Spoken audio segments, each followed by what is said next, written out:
गोटे दिन में सारा ओडिशा रे एकक निर्वाचन परिप्रेक्षी कामाख्यानगर वकिल संघरे निर्वाचन अनुष्ठित होईछि।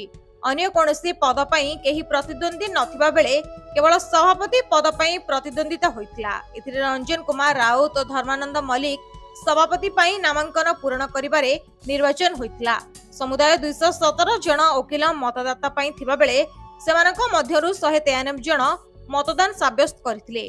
96 खंड भोट मिलिथिबा बेले रंजन 91 खंड भोट पाइथिले। धर्मानंद मल्लिक विजय होइथिले।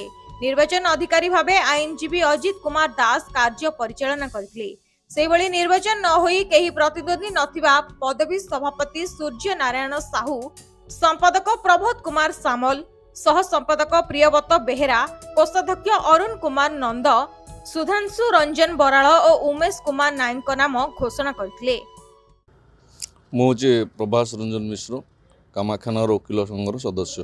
ये कामाख्यानगर वकिल संघर विजय होईछि एवं आनुष्ठानिक भाव में संघीय सदस्य मानकर एकता धर्मानंद मल्लिक को पुनः निर्वाचित करछि। कौन कहे आज ये तांकर पंचम टर्म है से सभापति हेलेनी एवं से सभापति हवा दिन ठारू कामाख्यानगर कचेरी हताटा गोटे उन्नत धरणर राज्य रे गोटे उन्नत धरणर कचेरी हतार प्रमाण करछि एवं वकिल मानकर स्वाभिमान रक्षा करने प्रतिटी क्षेत्र में से संघर्ष करती। से कौन सी निर्दिष्ट राजनैतिक दल ठू ऊर्ध्वर रहीकि सदाबले काम करथांती एवं तांकर से भाईचार मनोवृत्ति तांको बारंबार ठू निर्वाचित करुछि।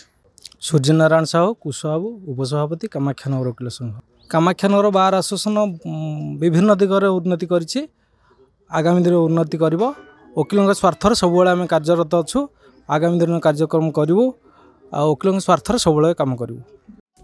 ढेंकानालू अक्षय कुमार नंदन रिपोर्ट, पियो न्यूज।